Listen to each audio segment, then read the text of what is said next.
Hoy en día, la medicina moderna es casi como el aire que respiramos. Está ahí y, bueno, damos por hecho que funciona. Claro. Si nos duele algo, una pastilla. Si es grave, un hospital. Damos por sentados los fármacos, los diagnósticos, pero si lo piensas un momento, la necesidad de aliviar el dolor, de curar una enfermedad, no es un invento del siglo XX. Para nada. Es una preocupación tan antigua como la propia humanidad. Exacto. Es, de hecho, una de las grandes constantes de nuestra especie. Y para explorar esa constante, hoy vamos a sumergirnos en un material fascinante. Partimos de un análisis de la investigadora Sonia Díaz Navarro que usa el registro arqueológico para desvelar cómo nuestros antepasados más remotos se enfrentaban a la enfermedad. Mucho antes de que a nadie se le ocurriera escribir la primera palabra. Justo. Pues esa es la misión de hoy. Vamos a analizar a fondo las primerísimas evidencias de la práctica médica, cuando la única farmacia era, digamos, el entorno natural y el único manual, la experiencia. Veremos qué nos cuentan los fósiles sobre los botiquines de los neandertales, las consecuencias de la agricultura en la salud y los secretos médicos de un hombre de hielo de hace más de 5.000 años. Venga, pues empecemos por la imagen que todos tenemos en la cabeza. La vida prehistórica como algo brutal, ¿no? Corto y lleno de dolor. Sí, y el registro fósil parece confirmarlo. Está lleno de pruebas. Ujú.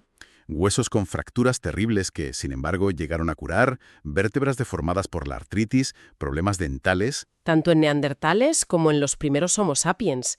Pero lo realmente increíble no es solo que sufrieran, sino que sobrevivieran a todo eso. Ahí está la clave. Ahí está la clave de todo. Esos mismos fósiles no solo documentan el problema, sino también las primeras soluciones.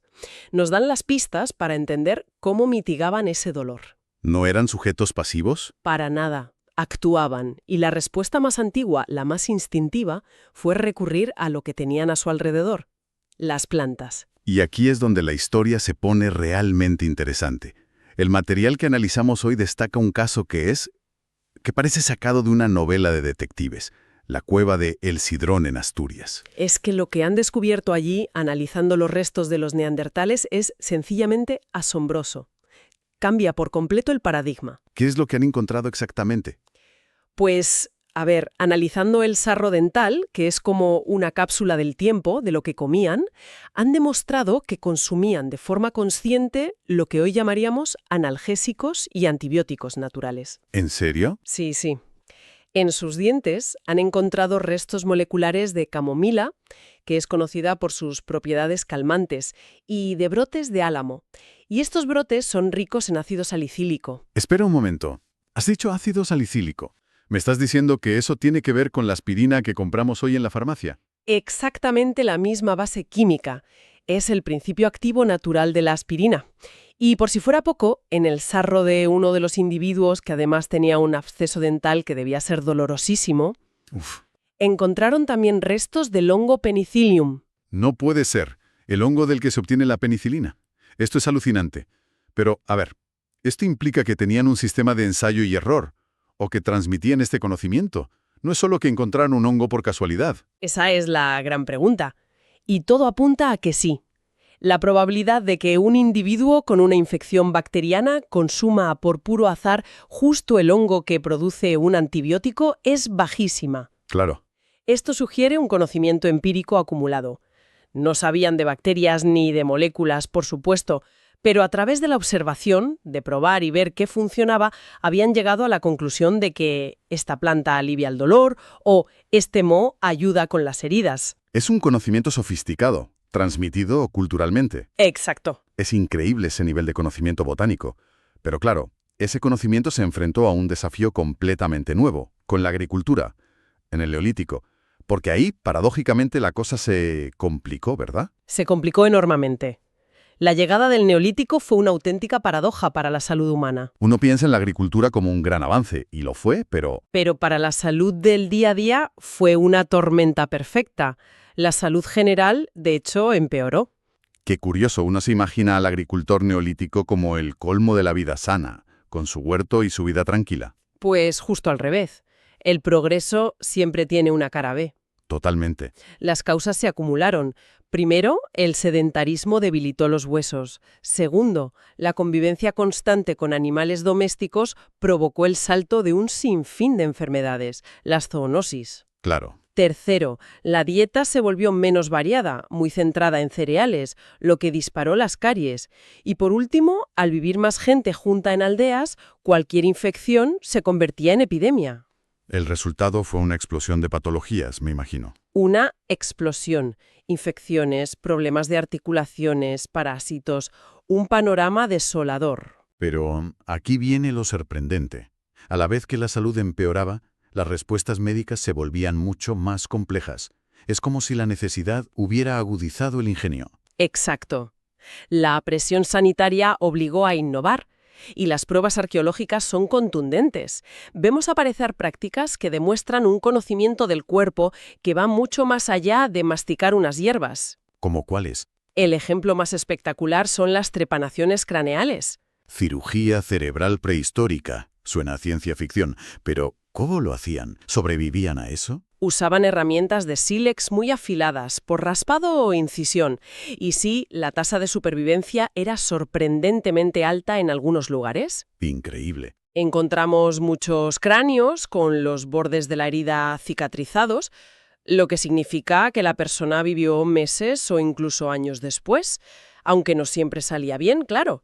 El artículo pone un ejemplo bastante crudo, un cráneo de mujer en el yacimiento de la Saga. ¿Qué le pasó?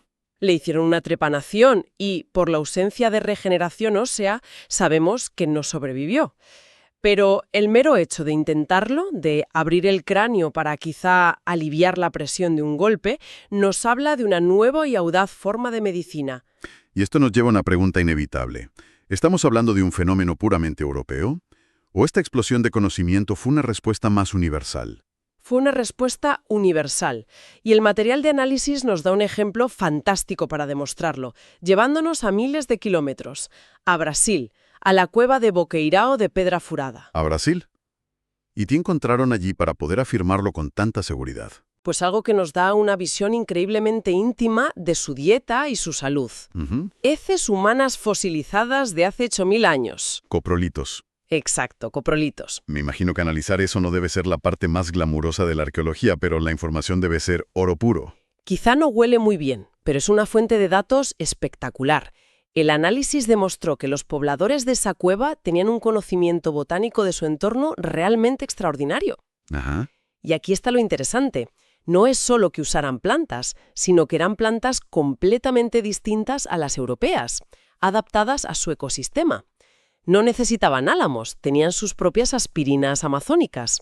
O sea que no es que se transmitiera el conocimiento de un continente a otro, sino que distintos grupos humanos de forma independiente llegaron a conclusiones similares. Precisamente, es un caso del libro de Evolución Cultural Convergente. En Brasil utilizaban plantas locales como antiparasitarios, otras para problemas respiratorios y otras como analgésicos. La misma lógica que en el sidrón, pero con otra farmacia. Justo. La misma lógica con una farmatopea completamente diferente y al otro lado del mundo. La necesidad era la misma, la solución se adaptaba al entorno. Hablando de testimonios directos y completos, si los coprolitos son una ventana al pasado, entonces Otzi, el hombre de hielo, es un portal dimensional. Sin duda.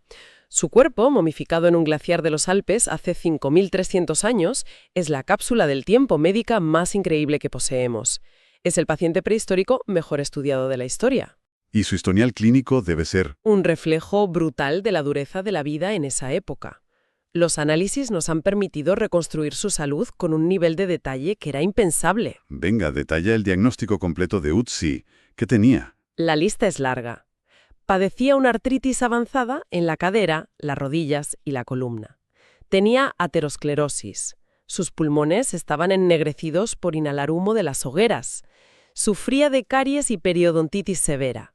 Y los análisis de su tracto digestivo revelaron una doble infección. Un momento, perdona que te interrumpa. ¿Cómo es posible saber que tenía una infección bacteriana?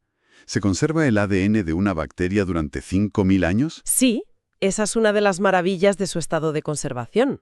Se ha podido secuenciar el genoma de los patógenos que le afectaban y sabemos que tenía la bacteria Helicobacter pylori, que causa úlceras de estómago, Vaya, y también un parásito intestinal, el Trichuris trichura. un cuadro clínico bastante completo, el pobre.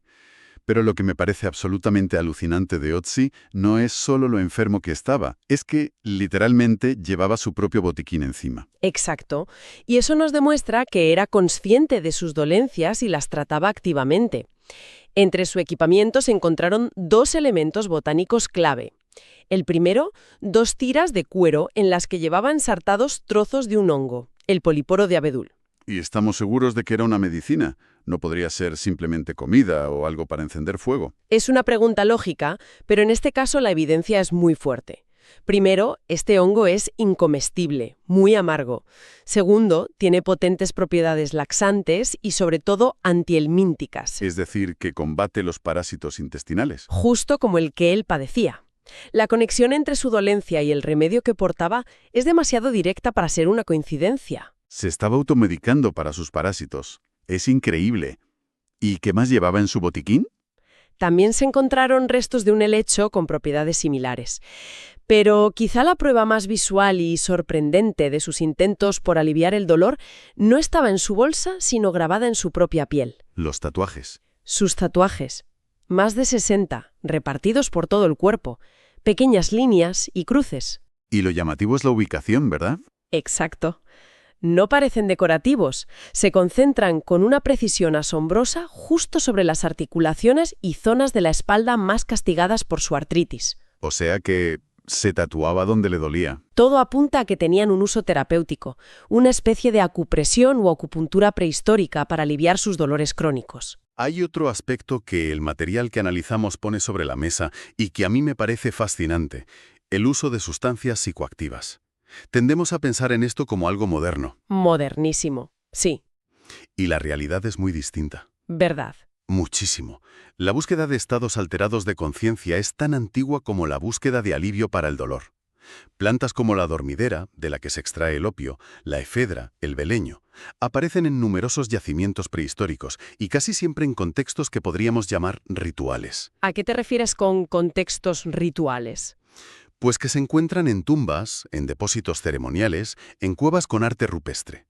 Esto sugiere que su uso estaba muy ligado a prácticas simbólicas, para la conexión con lo sagrado, para inducir trances o en rituales funerarios. Claro, el uso ritual es ese, es lo que uno esperaría.